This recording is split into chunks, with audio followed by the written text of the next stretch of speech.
gardons cette position debout, nous prenons nos Bibles nous gardons cette position debout, nous prenons nos Bibles dans le livre de 1 Samuel, chapitre 17, le verset 28 à 30. Je lis la parole de Dieu dans le livre de 1 Samuel, chapitre 17, le verset 28 jusqu'au verset 30, au nom de Jésus-Christ. Amen.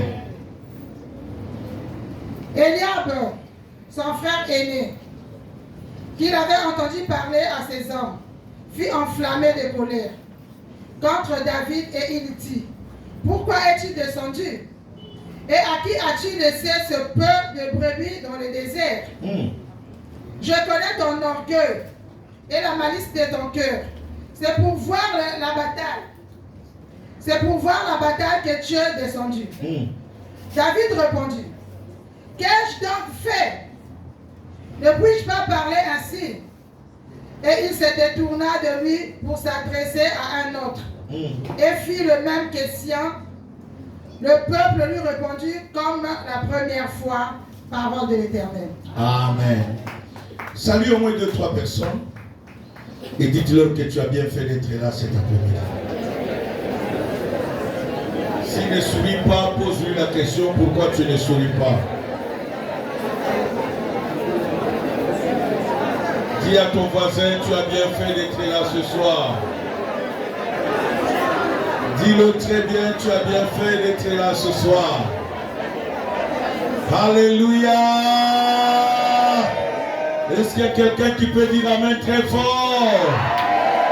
Est-ce que quelqu'un peut exagérer en disant amen très fort? Nous rendons gloire au Seigneur. Veuillez vous asseoir, Excellences, messieurs les ministres et honorables députés.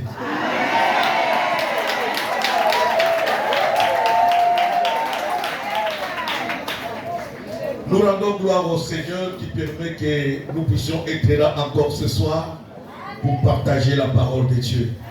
Nous sommes en train de parler sur vaincre les ennemis de quoi? De ta destinée. Bien-aimé, si tu n'as pas un destin, tu vas croiser les bras, rester à la maison.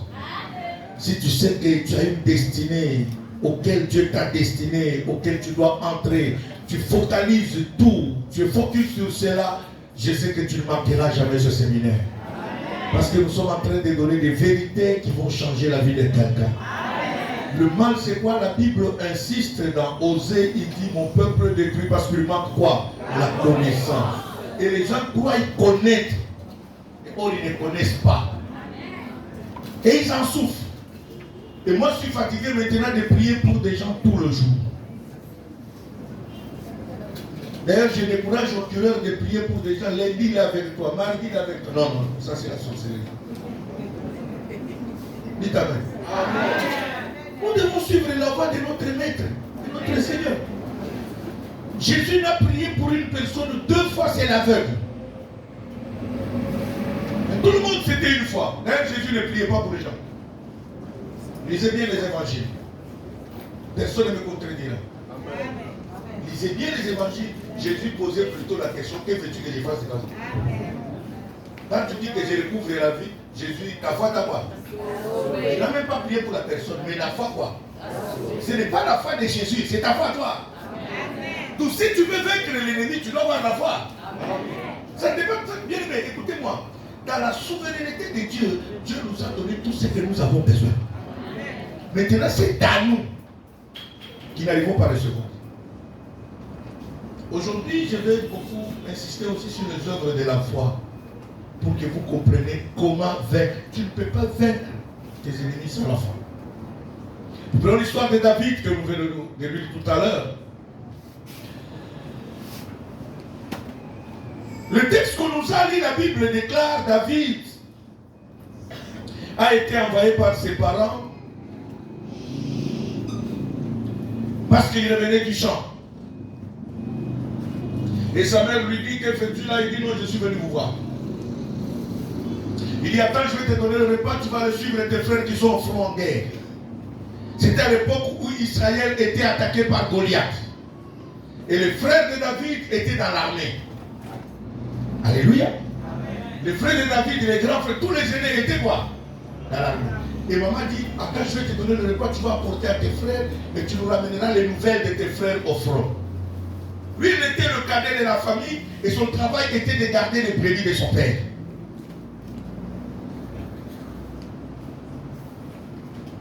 David arrive au front. Il cherche ses frères, il les trouve. Il leur donne quoi? La nourriture. Et la Bible déclare, pendant que David remettait la nourriture à ses frères, Goliath descendait. Et quand Goliath descendait, tout le monde tremblait devant Goliath. Et même le roi Saül tremblait. Personne n'avait le courage d'affronter quoi? David s'est mis debout comme un bon petit monsieur. Il n'avait même pas 30 ans, il n'avait que 16 ans. Moins de 20 ans. David se met debout, il commence à poser la question, que fera-t-on? Écoutez d'abord le langage de David. Il a parlé dans un français respectueux, en disant, que fera-t-on à cet insensé? Or, dans un français vulgaire, ça veut dire, que fera-t-on à cet imbécile? David a commencé par traiter Goliath qui? Imbécile. Et la nouvelle est allée jusqu'aux oreilles du roi. Ceux qui ont ramené la nouvelle ont dit, le roi a dit, c'est lui qui va tuer cet imbécile dont tu traites imbécile là, deviendra le gendre de qui?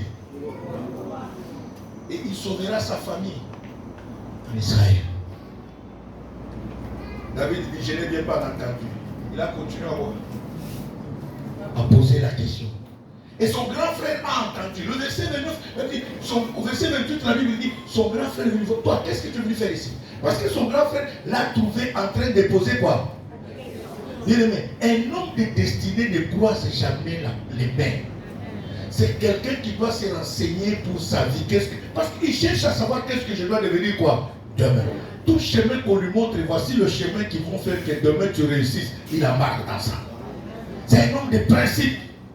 C'est un homme objectif. Les chrétiens aujourd'hui, il y a des gens qui viennent à l'église comme s'ils allaient au marché. On ne va pas la prier comme si on va au marché. Les dieux que nous prions, c'est un Dieu de principe.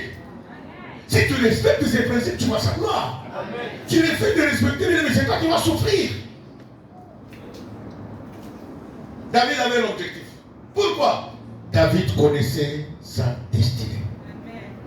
Quand David pose la question, que fera-t-on à celui qui va tuer cet imbécile? Il avait déjà reçu l'huile d'onction de devenir roi. Amen. Et il a été roi devant ses frères. Amen. Et tout le monde l'ont jalousé, et son père, et sa mère, et tous ses frères. Pour preuve, quand on l'a oué devant ses frères, la Bible dit, après avoir été oué, l'onction qu'il a reçue, c'était l'onction quoi? Royale. Et son père et ses frères, à qui tu as laissé les brebis? Va vite quoi? Gardez quoi?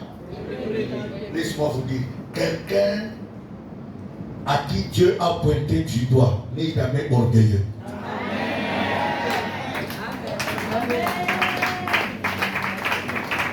Moi des fois je m'étonne de voir les gens se bagarrer. Oh, il va prendre ma place. Quelle place qu'il va prendre?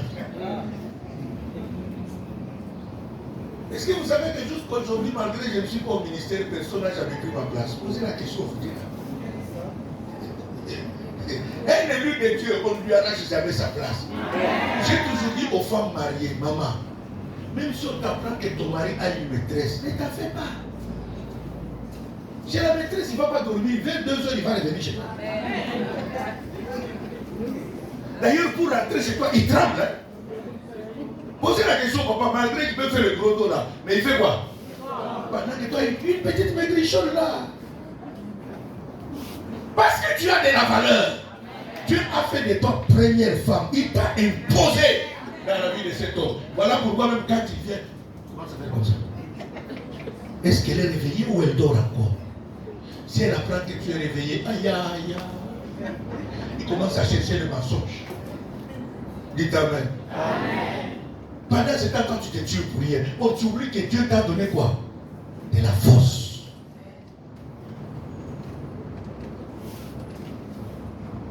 ça ne maille pas avec une maîtresse, elle n'a pas de la valeur.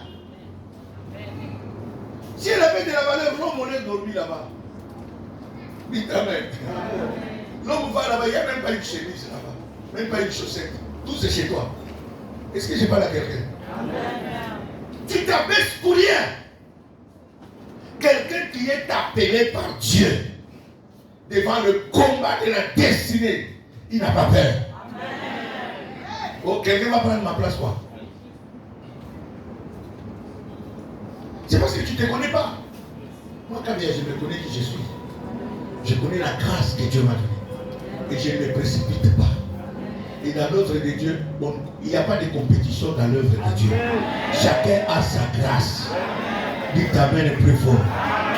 Quand KBA est là, on sent que KBA est là. Quand moi je suis là, on sait que KBA est là. Et personne ne va se comparer à moi. Parce que j'ai une grâce. Bien aimé, sois fier de ce que Dieu t'a donné. Sois fier de ce que Dieu t'a destiné. Quand vous voyez quelqu'un commencer à se bagarrer, comprenez qu'il n'a rien. Comme ce frère n'avait rien, ils sont devenus jaloux de quoi? De leur petit frère. Et ils ont oublié que, laisse-moi vous dire une vérité. Vous savez, Dieu est formidable. Dieu tel qu'il nous a créés, tel que nous sommes assises là. Dans chaque famille, Dieu a préparé toujours une personne pour sauver la famille. Dites Amen. Amen. Il y a une personne dans votre famille. Mais des fois, comme vous êtes aveuglé et vous ne comprenez pas, vous combattez même celui-là que Dieu a préparé pour sauver la famille. C'est celui qu'on tue. C'est celui qu'on cherche qu'il meurt. Donc maintenant, quand il va mourir, comment tu vas manger demain? Oh, c'est celui-là que Dieu a rendu riche pour la famille. C'est comme ça que David a commencé à poser la question, que fera-t-on celui qui va tuer cet imbécile? Les gens ne comprenaient pas. C'est parce que David avait une destinée avec Dieu. Et le destin de Dieu sur David, c'était que demain David serait le roi. Donc comment il va passer quoi? À la royauté. Oh, quand ils l'ont envoyé en brousse, va regarder les brebis, ayant reçu l'onction de quoi? Du roi. Tu ne peux pas être roi sans être un guerrier. C'est ça la Bible. David, quand il est parti en brousse, il est reparti après avoir reçu l'onction. Quelques 2 jours après, l'ours est venu. L'ours a attrapé le brebis. David a attrapé l'ours. Il a arraché la brebis de son père entre la gueule du ours et il a déchiré l'ours avec ses mains. 2, 3, 4 jours, une semaine après, c'était le tour du lion. Bien aimé, quand David vous dit que Dieu a exercé mes mains et mes doigts, c'est à cause de ça. 2, 3, 4 jours après une semaine, c'était le tour du lion. Le lion arrive. Le lion prend quoi? Une brebis. David arrête le lion. Il lui arrache d'abord quoi? Et puis il déchire quoi? Le lion avec ses mains. C'est comme ça quand il pose la question, que fera-t-on à cet imbécile? Il savait ce qui était en lui. Papa Hassan a cessé de le dire ici. C'est lui qui est à nous. Mais si celui qui est à toi est plus fort que celui qui est dans ce monde, tu as peur des sorciers pour moi? Tu as peur des sorciers pourquoi? Moi j'atterrissais ici à Pointe-Blanche. C'est les sirènes qui avaient peur de moi. Moi je n'avais pas peur des sirènes. Et quand ils me voyaient, ils tremblaient. Ils savaient que cet homme est venu nous faire du mal. Parce que moi c'est ma mission. Alléluia. La nouvelle arrive. Son frère commence à le menacer. Pourquoi? Que vous faites? La Bible, ce que j'aime dans David, c'est quoi? Et ce que j'aimerais que tu fasses ce soir, c'est ça. Détourne-toi, première des choses. Si tu veux vaincre les ennemis de ta vie, de ta destinée, détourne-toi des mauvaises paroles et des mauvaises personnes. David s'est détourné de ses frères parce qu'ils avaient les mauvaises paroles. Il est découragé. Il a dit trop, c'est quoi? Cette guerre-là, moi je dois entrer dans mon destin qui est d'être devenu roi. Et c'est comme ça que la Bible déclare. La Bible dit au verset 29, verset 30, David s'est détourné de ses frères. Et il a continué à poser la même question comme en avant. Il avait déjà identifié son ennemi que c'était Goliath. Et de deux, il s'est détourné de ses frères. Et toi, David avait la foi. Aujourd'hui, je vais parler plus des œuvres de la foi qui doivent nous permettre. Bien aimé, la Bible dit la foi est une ferme assurance de choses qu'on ne voit pas, une démonstration. Et moi, j'ai toujours dit, la foi, c'est la main qui nous permet de recevoir quelque chose de la part de Dieu. Je l'ai dit hier et avant-hier, le fait de quitter chez toi, d'arriver ici, c'est le premier point, le premier pas vers la foi. Deuxième point, le fait de prier, c'est le deuxième pas vers la foi. Mais maintenant, il faut croire et pratiquer la foi. Je vous ai dit ici, la Bible dit, là où 2 ou 3 sont réunis, quoi? À mon nom, je suis au milieu d'eux. Le mal de nous francophones, c'est quoi? Nous ne comprenons pas les choses de Dieu. Bien aimé, tout lieu que vous avez transformé en lieu de culte devient la maison de Dieu. Et croyez en la présence de qui? De Dieu. Le mal, c'est ça, nous les francophones. Nous aimons beaucoup les cathédrales où tout est là avec des bancs, vous croyez que c'est là qu'il y a Dieu. Non. Tout lieu que vous avez transformé quoi? En lieu de culte, Dieu est là. Amen. Nous, chez nous au Canada, vu que les Canadiens, précisément les Québécois dans la province où j'habite, ils ont en horreur les églises. C'est ainsi que même les églises catholiques sont en train d'être vendues. On change ça en boîte de nuit, on change ça en appartement de location, tout ça. On ne veut même pas vendre ça aux églises. Alors nous préférons louer les entrepôts, où il y avait des compagnies, et transformer ça en lieu de quoi? J'ai loué un entrepôt. Quand je vous dis que tout lieu que vous transportez ça en lieu de quoi? Dieu est. Le problème c'est, les chrétiens aujourd'hui, vous ne croyez pas. Quand vous partez dans 1 Samuel chapitre 19, la Bible dit, David fuyait Saül qui cherchait à le tuer. Il est allé à Naïoth, près des Rama, où ils étaient partis avec le prophète Samuel. Samuel avait là-bas l'école des prophètes. Ils sont arrivés là-bas, ils ont commencé à prier. Et la prière a contaminé même la terre. À tel point que Saül a appris que David était à Naïoth près des Rama. Il a envoyé le premier groupe de 50 personnes qui sont allées. Et la Bible déclare, dès qu'ils ont foulé la plante de leurs pieds dans cette ville, l'Esprit de Dieu les a quoi? Ils ont commencé à prophétiser. Ce n'était pas dans un temple, même pas dans une synagogue. Le deuxième, même au troisième, au quatrième groupe, c'était lui-même David Saül qui est venu, qui a commencé même à quoi? Et la Bible dit, depuis quand Saül est devenu quoi? Prophète. Bien aimé, ici là il y a Dieu. Le problème c'est toi qui ne crois pas. Et moi je suis venu te dire, le jour où tu croiras que Dieu est ici, tu n'auras même pas besoin qu'on te pose la main. J'ai organisé un séminaire, j'ai invité un ami, le prophète Jean-Claude de Londres est venu. On a fait le séminaire, une maman est venue prier avec nous. Il a pris parce que le prophète à cette époque il faisait des prédications par internet. Il a pris l'adresse du prophète, il a donné à son fils qui était paralysé. D'où est venue la paralysie? Son fils a eu la grâce de jouer au basket. Et il était enrôlé dans la NBA aux États-Unis. NBA c'est le basket professionnel. Et ça c'était, écoute-moi bien aimé, c'était la bénédiction de la famille.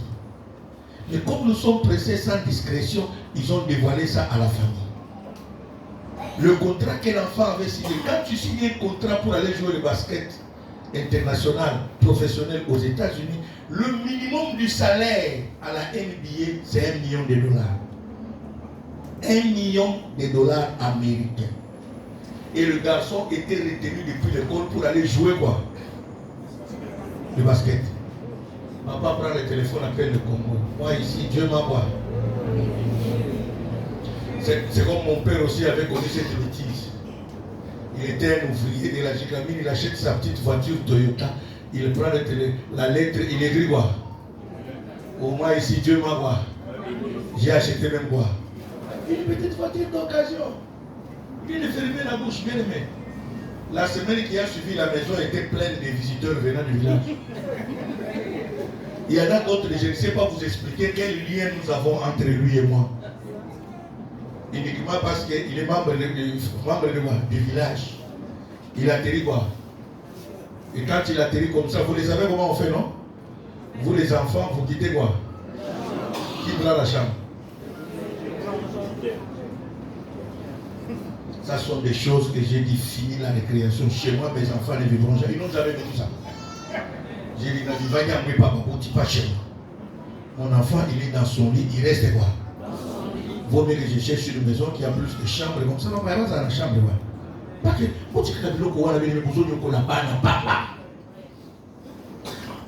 alléluia.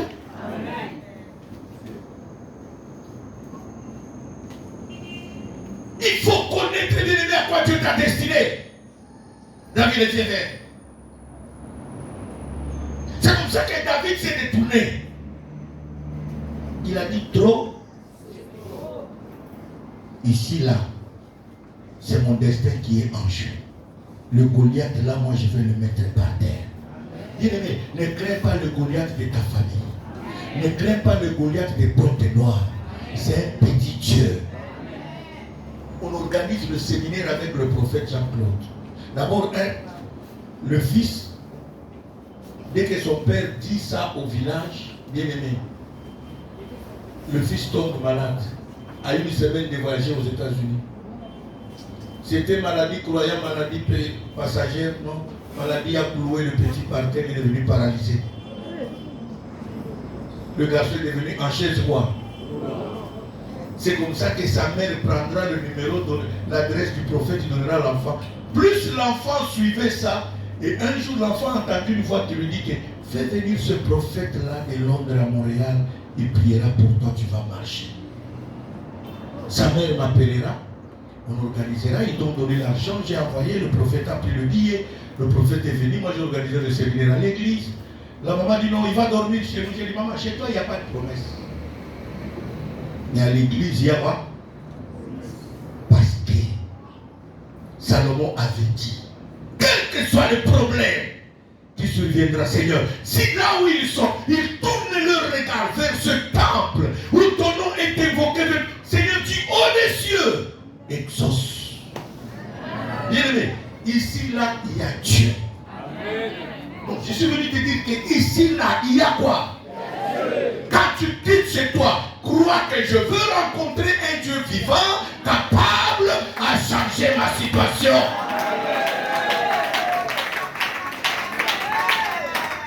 Viens avec une décision que mon problème va rester ici, là. S'il faut même appeler ça piscine de Bethesda, appelle ça la piscine où, quand l'ange descendait, le premier qui descendait recevait quoi? La guérison.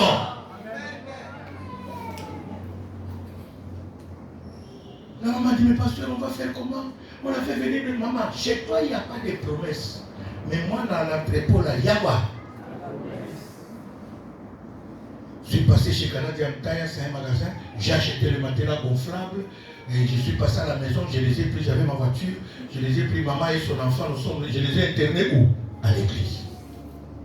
Le soir, on avait un séminaire comme ça. On finit à 21h, on va à la maison, mange, on dort. Minuit, on revient pour la veiller avec eux. Ma femme, moi et le prophète. La maman avec son fils. Premier jour, prière. Dites amen. La prière que nous avons fait agresser hier le soir là. Prière. On a exhorté maman à croire. On a exhorté l'enfant à croire. Bien aimé, au deuxième jour, l'enfant a jeté la chaise roulante.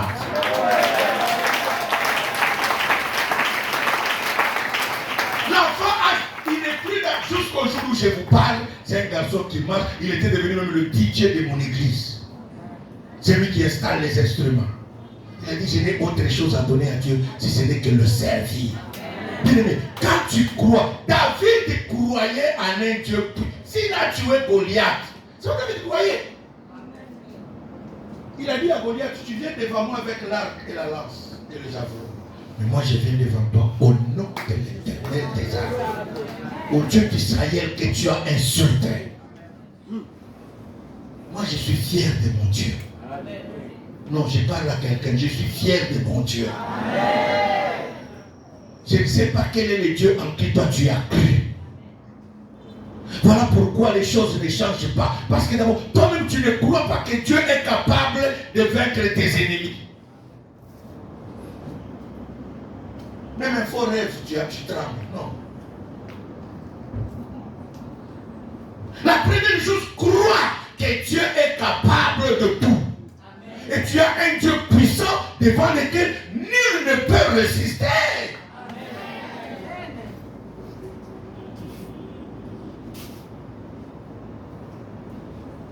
La foi doit te pousser à persévérer.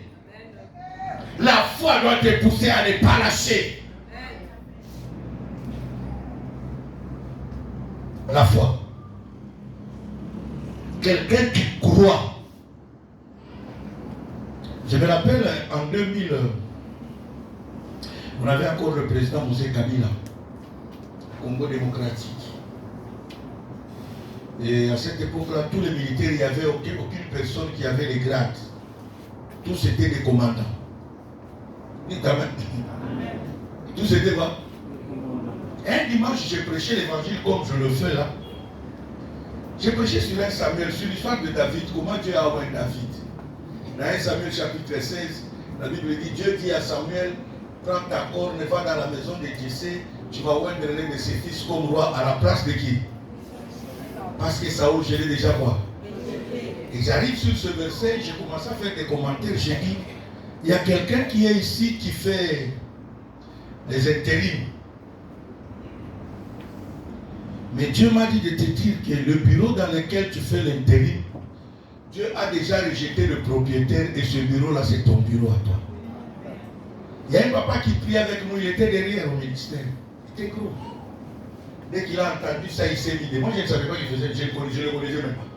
Vous savez, la foule là, est-ce que tu vas ouvrir tout le monde? J'ai vu le papa qui était là-bas. Il fume, il jette l'argent, il me fait comme ça. À la fin de la prière, il me suit. Homme de Dieu, donne-moi ton numéro de téléphone. Parce que les choses que tu as déclarées là, bien aimé, quand tu viens dans un culte, respecte le culte. Peut-être c'est à travers la modération que toi Dieu va te visiter. Amen. Dieu n'attendra pas la prédication pour te guérir ou te sauver. Parce que lui, il est multidimensionnel. Il a préparé un jour à te lever. S'il veut changer ta vie, même quand tu viens, si le protocole te dit, maman, assois-toi ici, assois-toi là. Peut-être c'est là que Dieu a prévu pour ta délivrance et ta guérison. Mais toi, tu deviens orgueilleux. Tu es même impoli devant les protocoles, excusez-moi les bien-aimés. Sachez que même le protocole là, c'est servant de Dieu. Amen. Mais vous avez l'habitude seulement de respecter nous qui prêchons. Respectez aussi ceux-là qui nettoient. Respectez aussi ceux-là qui font le protocole. Ce sont des servants de service.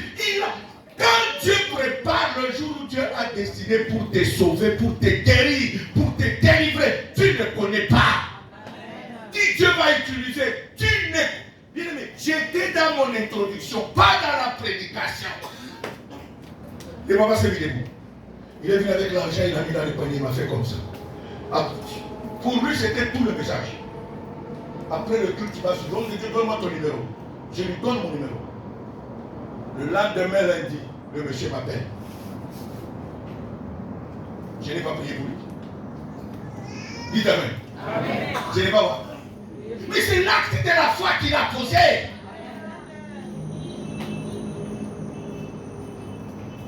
Mais les francophones, si le pasteur ne t'a pas imposé les mains, tu n'es pas tourné, il n'a pas d'onction. Moi, j'ai toujours dit dans mes séminaires, si tu tombes, il faut que tu te relèves délivré. Si tu n'es pas délivré, là, tu es sorcière. Dites Amen. Alléluia. J'ai reconnu 2 tombées dans la Bible. Le premier tombé, c'est dans Jean 18. La Bible dit on est venu arrêter Jésus. Jean 18, verset 1 à 5, à 6 même. Judas était avec eux, il pose la question, Jésus leur pose la question, qui cherchez-vous? Oh Jésus de Nazareth. Jésus dit c'est moi. La Bible dit il recule en arrière et il tombe par terre. Quand ils se sont relevés, ils étaient dans la confusion. Bien aimé, arrêtez de nous faire des mascarades. Chaque séminaire, toi tu tombes toujours. Dis-nous la vérité. Hein? Arrête de nous faire des mascarades, non? Dis à ton voisin aujourd'hui, ne tombe pas. Alléluia. Tous les jours, c'est toi qui tombes. Tu tombes quoi? Dis-nous c'est quoi? Et la Bible dit, ceux qui sont tombés quand Jésus leur a posé la question, qui cherchez-vous? Quand ils se sont relevés, au lieu d'arrêter qui? Jésus, ils ont commencé à arrêter les disciples. Jésus leur dit, arrêtez-vous. Vous cherchez qui? Oh, Jésus, je vous ai dit, c'est moi. Laissez-nous chercher. Ça, c'est le premier tombé de nos églises. Pour les gens, lundi, ils tombent. Mardi, ils tombent. Mercredi, ils tombent. Vendredi, la sirène, il n'arrête pas. La sorcellerie, il n'arrête pas. L'ennemi, il n'arrête pas. Le vol, au fait, c'est quoi? Et puis quand il tombe, comme il crie là, il faut que tout le monde sache qu'il est tombé.